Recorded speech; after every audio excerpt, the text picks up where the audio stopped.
জীবনে এমন সময় আসে যখন সব কিছু ভেঙে পড়ে, সম্পর্ক, স্বপ্ন, এমনকি পরিকল্পনা। মনে হয় যেন আর কিছুই অবশিষ্ট নেই জীবনে। কিন্তু ঠিক সেই ভাঙনের মুহূর্তেই শুরু হয় নিজের আসল রূপান্তর।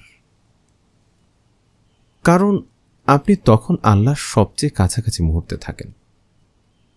আল্লাহ আমাদের মাঝ থেকে অনেক কিছু কেড়ে নেন, যেন আমরা বুঝতে পারি তিনি ছাড়া আমাদের জন্য কিছুই চিরস্থায়ী নয়।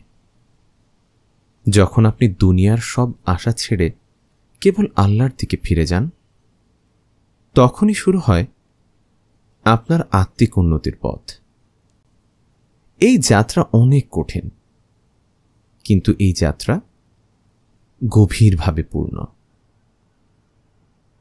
আপনার কান্না, আপনার নীরবতা, আপনার হতাশা, এ সবই আপনার রব, আপনার আল্লাহ, আপনার সৃষ্টিকর্তা জানেন।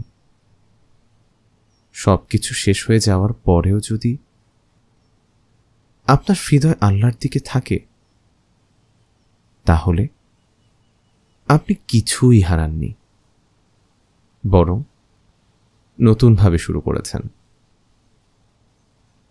রূপান্তর শুরু হয় তখনই যখন আপনি আল্লাহকে নিজ জীবনের কেন্দ্র বানিয়ে নেন।